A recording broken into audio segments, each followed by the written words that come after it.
Hello there, welcome to Talking Balearics with me, Martin Makepeace, here in a very hot and stuffy Ibiza.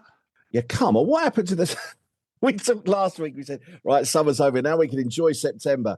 And it's just as hot. I mean, we shouldn't be complaining. It's me, Richie Pryor in Mallorca, by the way. I'm very well, thanks, Rich. Well, we had an orange, I think we mentioned it last week, we had an orange warning and it was about 3 drops of rain, Richie. So I know, we were quite sure. There were places on Mallorca that did get deluged by rain, I'll be honest with you. But we got a bit. But it wasn't like what everybody was expecting, to be perfectly honest. No, it's not, mate. I have got some friends over at the moment, and they were shocked how warm it was when they got over. They said, this is incredible, because they usually come at this date, and they said, well, they've never known anything like it. So moral of the story is, if you're looking to come away this week, get yourself to the Balearic Islands. We're still warm, aren't we? We are still warm, although the forecast for next week isn't that good, Mark. I'll be honest with you. Oh, great. Thanks, Rich. Fair warning out there. Fair warning. Why don't you just pour a load of water on that then, Rich, eh? well, you will be. That's just it. No, Rich, big news, Rich. Big news. It's our first anniversary today. Congratulations to you. Yeah. Well, congratulations. Yeah, it's very good. Do we get something? Is it on your first? No, I don't think so. I mean, just happy birthday to us. I mean, I can't believe I've put up with you for a whole year listening to your rants. Hang on, don't we get a commemorative plate or something? Do you know what I mean? You know, or a cup. You know, I'll send you over a rose bowl, mate. Shall I? Yeah, that'd be great. Now, I thought just before we get into the main part of the pod, I want to ask you, what's the one thing that I mention all the time that really annoys you? Well, going on holiday, I'm away next week. Is one of the things, you know. Right. Okay. That's one of them. I don't know. Your Botox injections? No, I never mentioned that. You're the one that mentions that. Really. That's scandalous slander, by the way. Yeah, I know it is. Well, slander. You put it on your Instagram. So, I don't know. Well, are you clubbing? Are you out clubbing again, or what? No. Well, I'll tell you what. I want to narrow it down here, because I think if I could have a penny for every time you've ranted about tourismophobia, I think I'd be at least I reckon I'd be at least £1 ahead by now. Yeah, you probably would actually. You'd be a very rich man, actually, very rich. So, what is it you keep going on about? No, sometimes I glaze over, Mark. Yeah, I know you do, mate. My particular favourite podcast, I've got to tell you, was the one 3 weeks ago where you were obviously really busy running around that superstar, and you turned up. And you obviously hadn't done any research whatsoever. That's true. That's true. And basically, you just let me rant for about 25 minutes, and you went, "Oh, thanks for that. I'll see you next week, then. Thank you very much." There you go. A particular highlight. You haven't noticed, actually, Mark, that I've lost my beard. I don't know if you've noticed. I've seen that, mate. You look at least 6 months younger, Richie. I mean, yeah. Well, the reason is I should probably tell you that. Actually, I should have sent you the picture. In fact, you know what I'll do? I will send you the picture now, so we can see your reaction live on the. Hang on, mate. Where is it? There it is. I'm sure I'm going to be really unimpressed, by the way. But carry on. Now that isn't great, right? I'm going to put that up to the camera. By the way, there you go. I'm going to put that up to the camera there. That's me not getting the Botox that Martin gets every other week. Do you know what I mean? That's me doing a sleep test at one of the clinics last week. Blimey. Talk about wiring you up to everything. How are you supposed to sleep after having all that wired up to you? It was impossible. You look like you've just been in a multi-car accident there, Rich. Don't you? Well, to be honest with you, I did send that out to a few friends and family, and I got panicky phone calls worrying about what I was. I mean, I did actually write on the post. I went, just to brighten up your Saturday morning. I wouldn't have written that if I'd been in a bad accident, would I? You know what I mean? So now that anyone knows me, knows that I'm a notoriously bad sleeper. In fact, I probably had about 3 hours last night. So give me a quick rundown, Rich, because I'm intrigued about this one. Well, basically, it came from my wife, actually, because I'm quite a bad snorer, I'll be perfectly honest with you. But I also have the tendency to sometimes just drop off for some reason, without any sort of, it might be something to do with, obviously, the hours that I work and stuff like that. It might have something to do with it. I don't know. But so I do have that tendency also. And there's this thing called sleep apnea, I think it's called, where you can obviously stop breathing at any point. And that's quite dangerous as well. So it was sort of half tongue-in-cheek, half seriousness. So I went to see the doctor. The doctor recommended me to a specialist. The specialist recommended to me another specialist. And then she said, right, okay. So she had a good old poke around. And she said, right, listen, what you need to do is You need to come into the clinic. You need to sleep overnight. We will wire you up to all these machines, and we'll look at how you sleep, basically. So that's what I did last Friday. I went into the clinic around 10 o'clock at night. I was, as you can see from that picture, I was wired up to everything. So I had head to toe wires poking out of me every single place. Then basically you're expected to sleep until 7 o'clock the next morning. I can tell you now, I didn't. What did you get? 3 hours, 4 hours? I think it was about 4. I think I slept from 11 to about 4. Then after that, I was in and out of sleep. You're not supposed to have your phone with you, but I did, of course. Great. Because, well, what else was I going to do? Do you know what I mean? But listen, let's see. The results come back in 10 days. I look forward to the update next week, Rich, because as I said, if it works, I might have a go at that myself. Now, this is the first anniversary of Talking Balearics. So on our very important anniversary, what have you got for me, Rich, today? I'm looking at this new law that's trying to be passed about building on rustic land, which is creating a bit of a problem obviously the problem's there because there's not enough housing.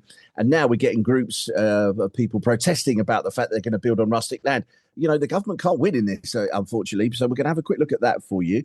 Yep. I'm also looking at this new single travel card for all public transport that's being released in I don't know if you're going to get this in Ibiza, but we're having it in Mallorca. It's called TU and or two. I don't know if you pronounce it two, but anyway. So it basically means that you've got one card for all public transport here in Mallorca, which is not a bad thing because we've obviously got lots of different bus companies and we've got train services and underground services, etc. I also want to touch on Real Mallorca, and I also want to quickly touch on local football as well, Mark, because something quite interesting is happening in local football that concerns both you and I. Isn't it just? Yeah, I saw that. Right, Richie, I've got, let me see. First of all, a little bit of news about smoking, which is something that's very close to my heart, which I'll explain to you a little bit more. There's a good story in going the rounds of some billionaire who spent some money in Ibiza and Formentera over the summer. It's gone viral, so I just want to touch on that.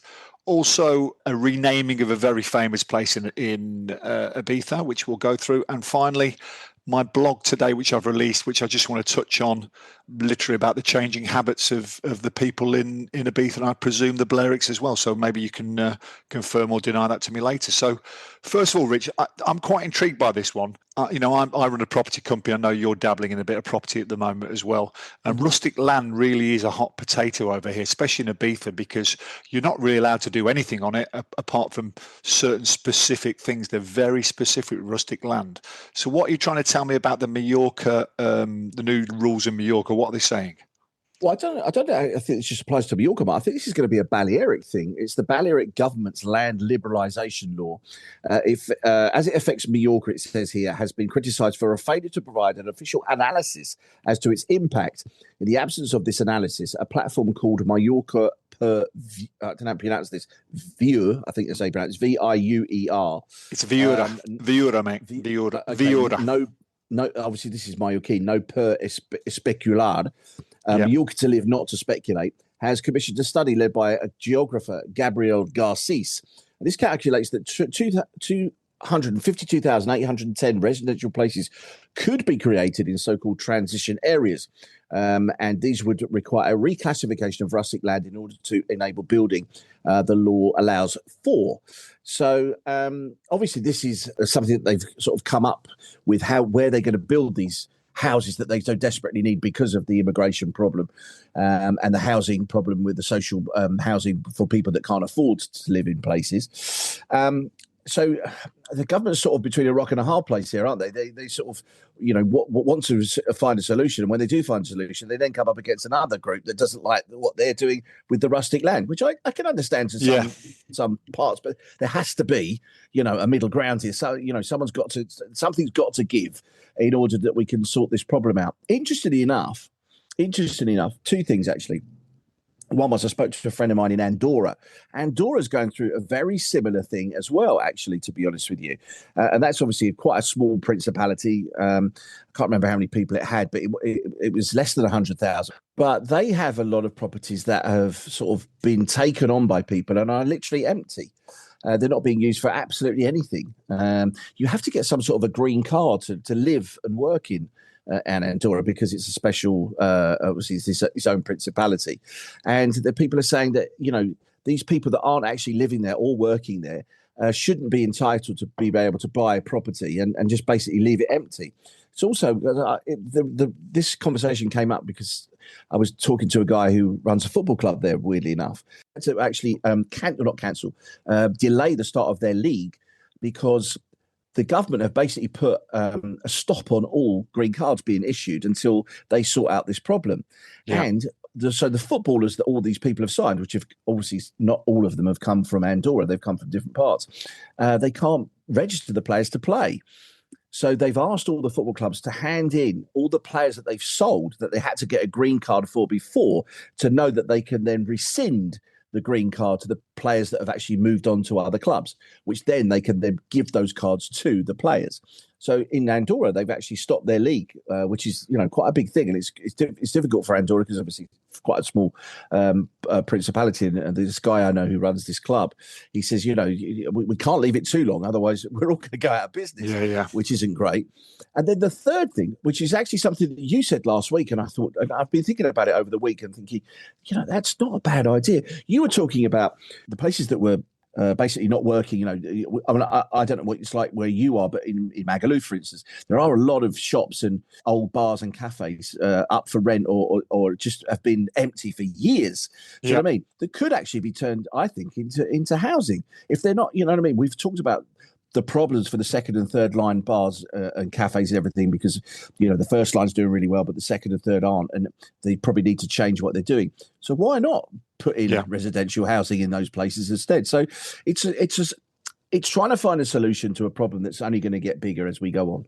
But I'm going to put a bit of meat on the bone here, Rich, because first of all, just explain to everyone back home, rustic land is it's not greenbelt, but it's big in the campo and the countryside. It's big plots of land which sometimes aren't big enough to build on, are they? So, for instance, in Ibiza, the law is you have to have 15,000 square meters, which is about 2.5 acres, I think, to build a house on it, and it's really strict as well.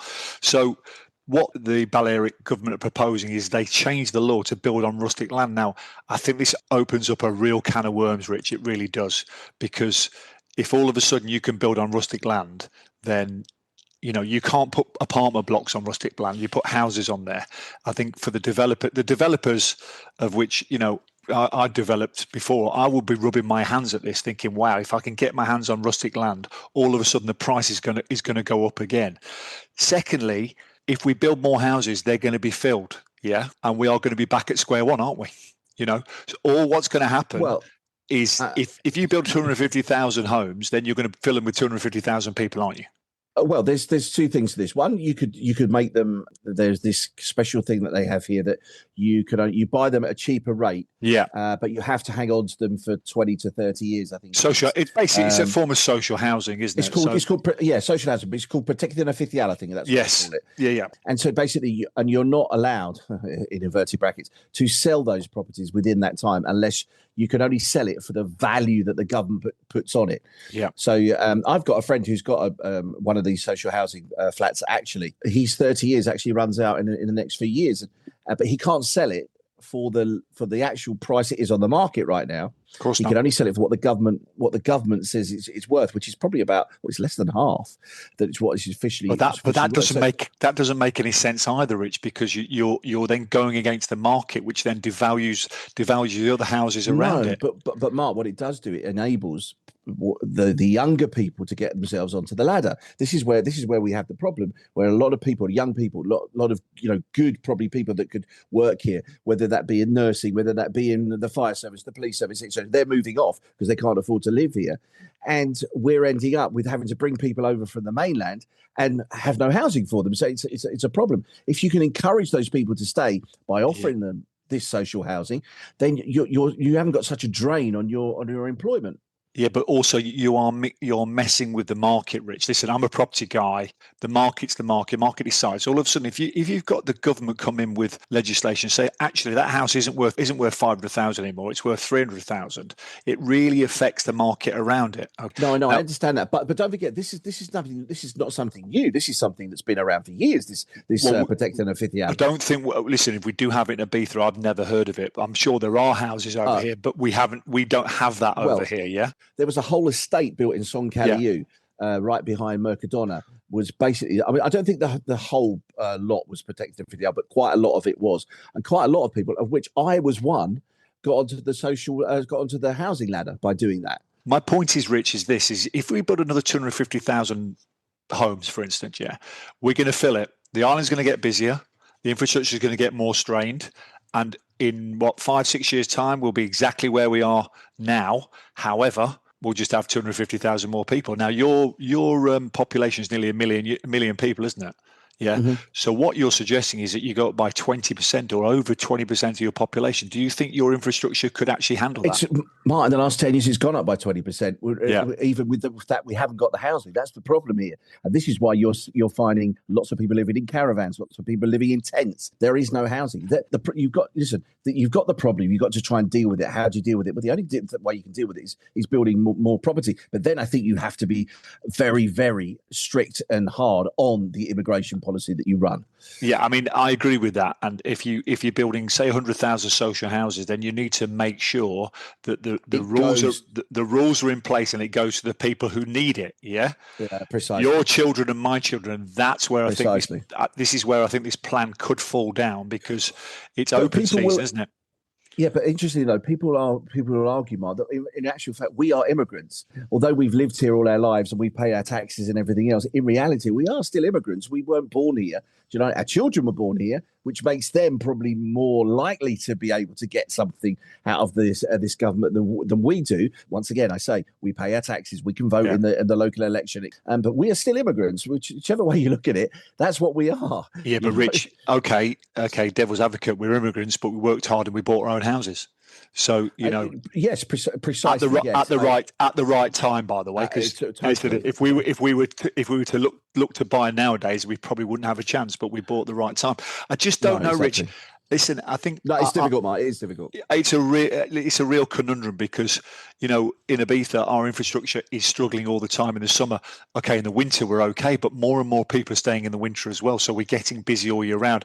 I'm not sure. For me, it doesn't matter about the general market. It matters about the teachers, the policemen, the general workers. They're the ones that we need to come here. Otherwise, the island falls down. And I think it's a real hot potato, Rich. But no, I think we need to keep an eye on that, Rich, because I think if that happens, and we need to see what it means with between the four islands, whether it's an actual blanket rule for the four islands. But I've got a feeling each conseil will tweak a little bit, because that's what they do, isn't it? Yes, precisely. The Talking Balearics podcast is brought to you by Priority Mallorca, your personal concierge for the ultimate Mallorca experience. What you got, Mark? Okay, now I've got a few things. First of all, new rules on smoking, Rich. I don't know if you saw that. Yeah, no, it's something that's come in. It's after COVID, things changed a lot, didn't they? Because people could only go outside on the terraces, and now they're just formalising the rule. And basically what they're saying is you can't smoke or vape anywhere. That's what they're saying, and they're going to make specific areas as well. So I think it's a good thing. The reason why it's personal to me, Rich, is because both my parents unfortunately passed away from smoking-related diseases. So I make no apologies for being really hard on this as well. And I hated it a bit before COVID, where really the smokers overtook the terraces, because you go outside because you want to be outside, but there was always a smoker next to you. And one of the bonuses for me anyway was the fact that when the COVID rules came in, you had to see the smokers stand in the street. I mean, I would put them in the middle of the road, Rich, if I could do that. But I've got a few of my friends are smokers, so I'm only joking. But for me, I don't think it's right that the smokers should be on the terraces. So they formalised the rules now. It was a bit of a grey area, Rich, because we were still living in a post-COVID world where nothing was formalised. But now they have stopped all smoking and vaping on transport stations, terraces, educational centres, playgrounds, work vehicles, basically a smoke-free zone everywhere. So if you are a smoker, I'm sorry, but you are going to have to find places where you can smoke, because it ain't going to be. Where will those places be? Well, where will those places be? At the moment, they're going to be outside on the walkway, the public walkway. But I think what you'll find is they'll be pushed further and further away, because, again, if you see it, I saw it yesterday. I walked past a couple of bars and people are outside. In fact, I saw it in a hotel, and someone was outside their pool smoking in the street. So they've obviously put a no smoking ban around the pool area as well. So I do feel sorry for people having to sit in the street, but maybe don't smoke, I suppose. So are you an anti-smoker, Rich? Where do you stand on this? I wouldn't call myself an anti-smoker. Both my parents smoked, to be honest with you. It's never really bothered me. I'm not a smoker, but I understand people that want to smoke. Look, I get it that I don't like it. I don't obviously like it at a restaurant, say when I'm eating or something on the terrace and someone next to me is smoking. That's not nice. Do you know what I mean? It's not nice, but there still has to be somewhere for them to go. I do get that, because for some people it's a need. So let's look on the other side of the coin as well, Rich, because a friend of mine used to run a bar, and he was struggling a little bit, and he said that the final nail in the coffin was the COVID rules, where people couldn't smoke on the terrace anymore, and everyone just left. He said people were booking tables, and they said, right, we can't do it anymore. But he was convinced that rule just finished off his business in the end. So it was the final nail in the coffin. So I do see it both sides, but the legislation's coming in. There's going to be smoke-free zones in lots of places, and personally, I'm all for it. Now, the Balearic government and Palma City Council have unveiled on Monday that a single card for travelling on all public transport across Mallorca.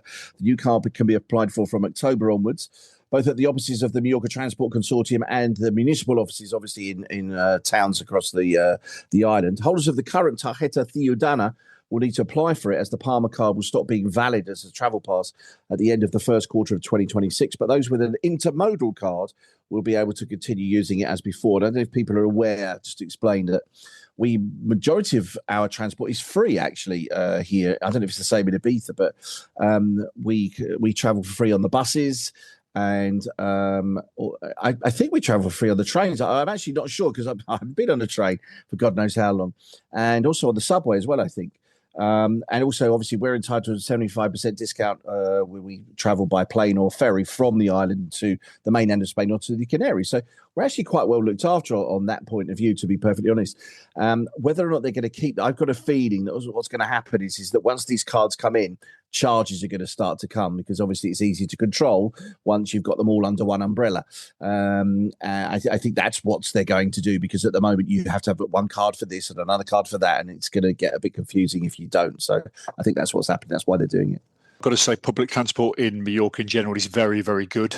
Compare it to Ibiza, which is pretty horrendous over here. Buses don't really run on time. You're not quite sure when and where they are.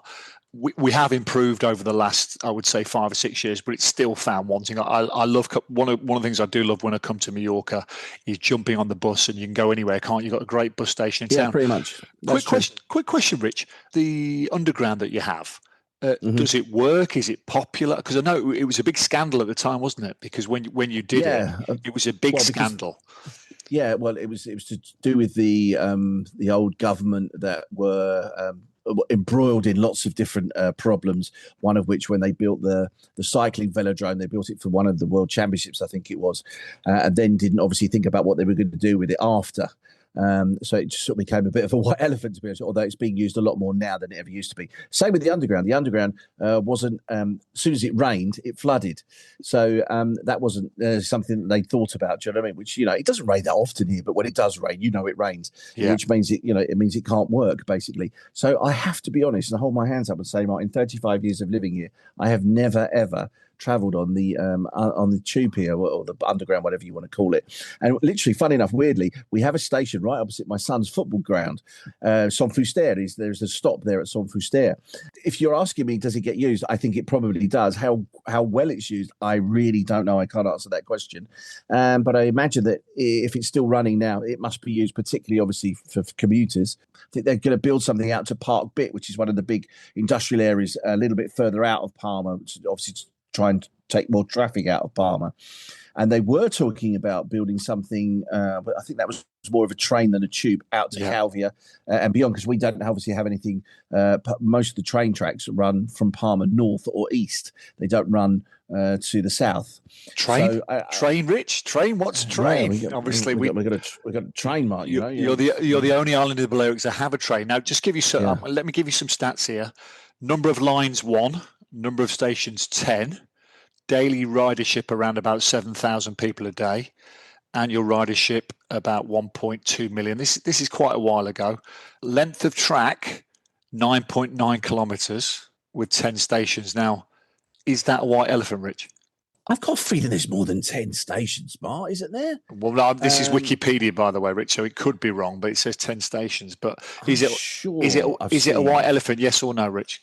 It could be said, but then again, there is more than 10 stations, actually, Mark, but not that many more, I'll be perfectly honest. Look, I think what they were trying to do is create a situation to draw traffic away from the centre of Palma. Yeah. That's the thing. And the problem is, we know what we like here. Everybody uses a car. Literally, we talked about this before, haven't we?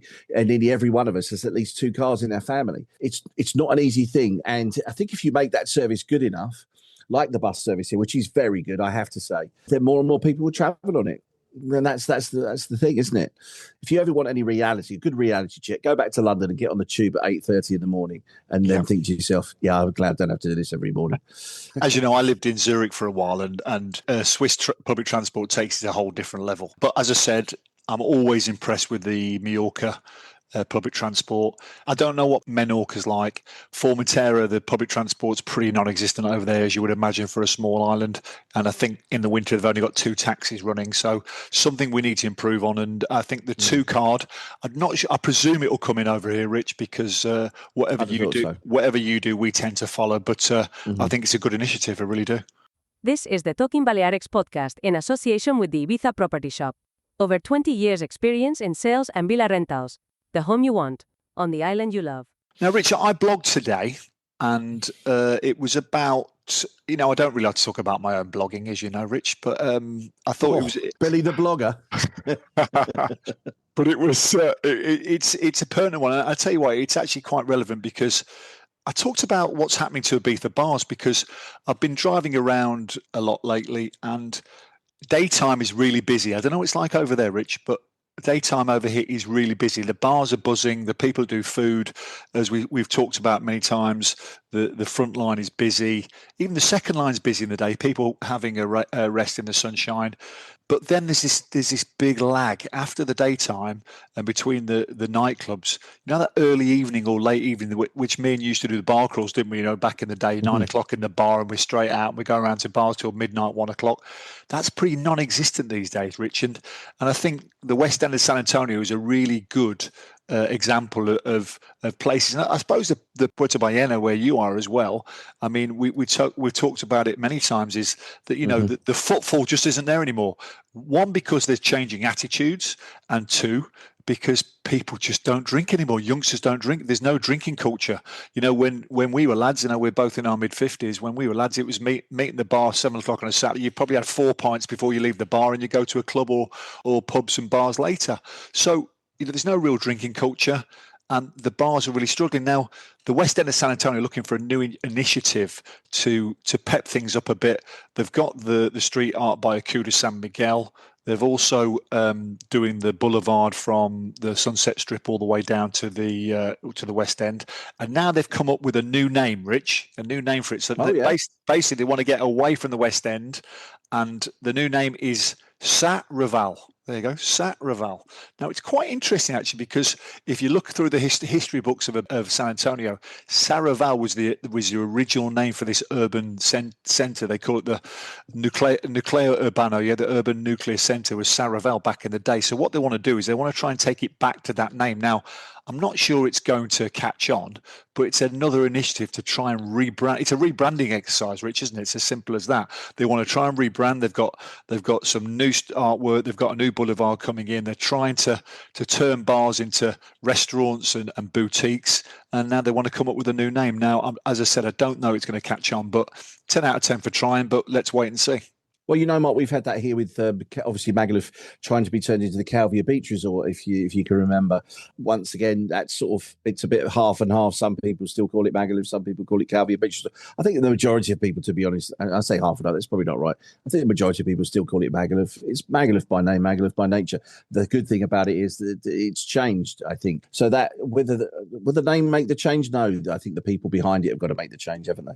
Absolutely spot on, Rich. Quick football shout. Real Mallorca played last night, which is this is today's Tuesday, of course. Last night they played Espanyol. It was a robbery, mate. It was a robbery. I think it was a robbery, mate. mate. I'm not just saying that because I'm a Mallorca fan, but we fought back to 2-2, and I thought, here we go. They had a player sent off, which made it a little bit easier for us. But then the penalty, I mean, soft is gone.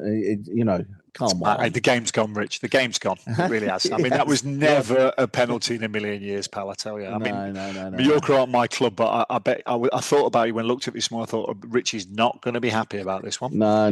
It was a dodgy decision, and anyway. It means Mallorca lost. They're in the second bottom right now. I've only got 1 point from 4 games. But more importantly is that when you look at the Liga table right now, Real Madrid are top, Barcelona are second, Espanyol are third. So we have played the top 3 in the first 4 games. We drew 1-1 with Celta the other week. So, we're starting to get the big teams out of the way, and we're going to start to be playing the teams that we need to start winning against. We're playing Atletico Madrid this coming Sunday at 4:15. If anybody wants tickets, I can buy any spares. And that'll be a tough game, although Atletico Madrid aren't doing as well as they have been in previous years. So it'll be an interesting game, that one. 4:15 kickoff this coming Sunday. One thing to mention about local football, because I see your son has now gone off, Mark, to live his life in Madrid, his university life. So we wish him well. Thank you very much. Hopefully he's going to be playing football sometime in the future. No. Yeah, he's just recovering from injury, but yeah, he'll be back as soon as he can, and he's got a few trials, Rich. So hopefully have some news that's soon. Good. Yeah, that's good. Well, what's interesting, obviously, that the league he used to play in and my son is now playing, which is Nacional, which is the second highest league in Spanish youth football. Top of the league right now is Port Mine, mate. That's absolutely our boys, yeah. And both good results. I think it was it 6-1 and 4-1. I think it 6-1, 4-1. Yeah, that's why we're top, mate. Because I think there's a little team in third position as well, isn't there? Which is my son's team are in third place. They beat their sister team, San Francisco, 2-1 at the weekend. And then there's Real Mallorca, who are in between us, who beat Atletico Balearics 2-0. But there's a bit of controversy gone on in that game because Mallorca did 6 substitutes and you're only actually allowed 5. So I'm be interested to know what happens to that actual result. I hope that obviously, they're going to get sanctioned, which I understand, which means they might take away the 3 points. But I hope they don't give the 3 points to Balearics because they lost the game. The substitutions didn't make a difference to the game itself. It should be reversed because if you pay an extra player, then that player can make all the difference. So I think the rules are that the points will go. Player, Mark. It was an extra. They didn't play. They have 12 players. Sorry, not an extra player, but they made they made an extra substitution, which could make a lot. It probably didn't make any difference whatsoever, did it? But I mean, it's none whatsoever. The rules are the rules, Rich. I'm afraid. Oh, I think he's back. Yeah, we go. Rules again. Here you go. You know me, mate. I like a rule or two. I do. So he loves a rule. Hey, one thing I've got to say is that I love Balearic youth football. I really do, mate. Me too. It brings out the best. It brings out the best and the worst in everybody. By the way, I've got to tell you, it does. And I don't know if you've seen it, Mark. December the 14th. Yeah. We are coming to Ibiza, December the 14th. Palma against Port Mine. Now, I'm probably going to be away for that one, but I'll be watching it online. I know, yeah. I'm probably going to be away. Well, I've hopefully going to be in Australia watching the Ashes, Rich. So, here you go. Look at him. I tell you what, I'm in the wrong game here. Well, listen, got to enjoy it. Now I've got rid of my youngest son to university, mate. I've got my time's freed up, isn't it? So I'm free to do what I want whenever I choose. And the final thing I've got today, Rich, is a viral story about a billionaire who came to the island complaining about the cost. Now, I don't know about you, but he spent 35,000 in 2 weeks, which I don't think is too bad, actually. I mean, well, for me, Mark, if your people in your circles, of course, it's quite normal, but my circle, definitely not. But 35 for a billionaire, he's enough. That's cheap. I think he's a cheapskate. I mean, I've got friends of mine who spend half of that in a week over here as well. So he's gone viral. He's whinging, and his great line was, "I spent half of that in the Seychelles." There you go. So I know, but the Seychelles, it's not a big thing, though, is it? The Seychelles, is it? So he wasn't the same American that was in that restaurant over here as well, was he? No, he was. This guy's a Spanish guy, billionaire. Okay. I think called Elias or something like that. So anyway, Rich, that's it. Year one done and dusted. That's 39 episodes in 1 year. Now, the episodes that we didn't do was obviously because you were too busy. Can you remember the start where you couldn't really be bothered and I had to drag you out? No, mate. When you're on holidays, is the normal the normal things. Wherever you're going, Switzerland or Australia or South Africa or God knows where you go, but you go all over the place. Got to do a bit of travelling. So I'd just like to take this occasion to thank everybody who's listened in our first year. Over 10,000 downloads, which I don't think is bad, really, Rich. I mean, it puts us in the top 5%, I think, or the top 10%, should I say. So 10,000 downloads in year one is not bad, is it? I mean, I know some people get that a week, but, you know, we're just a humble little Balearic Islands podcast, aren't we? Exactly. Once again, I'd like to just reiterate what you said, Mark. And as they say in Parliament, I'd like to associate my thoughts with what you just said there. Exactly. Thanks, everybody. But if more people would like to stop me in the street and tell me how much they enjoy the podcast, that would be great, because I don't seem to get anybody. You seem to get the whole world. Well, I get a few. I won't say the whole world, Rich, but I do get the occasional stopping in the street saying I really like your podcast, and then they just leave. They don't leave any feedback. They go, "Oh, by the way, I like your podcast," and then just run off. So, you know, tell me some more. But listen, it's been a great first year, mate, and here's to many more. Yeah, and also, just to say also that if there's anything out there that people want us to talk about, any subjects that, you know, we could probably find out more about before we podcast as well. You know, sometimes research is the king. As I found out. Don't change the habit of a lifetime, Richie. But yeah, you know, if there are subjects that people want us to talk about, we can find out a lot more about them and help, obviously, others. That's what this is all about, really, isn't it? This is trying to give out information to people that are coming to either Mallorca or Ibiza on holiday, and residents that live here as well. Yeah, I mean, I spoke to someone about it last week, and he said to me, "What are you trying to achieve?" And I said, "All we're trying to achieve is just spread the word. People who love the Balearic Islands, they love Mallorca, they love Ibiza, they love Palma Metro, love Menorca, and they just want to be involved." And all the feedback I get, Rich, is like, "I didn't know that. It was really interesting because, you know, we read the Spanish press every day and we decipher it and we kind of regurgitate it in the nicest possible way and put our spin on it, don't we?" So, you know, I really enjoyed year one, mate, and look forward to the next year, mate. Okay, but you take care. Speak to you next week. Have a good week, Richie. Bye, mate. Make me dance.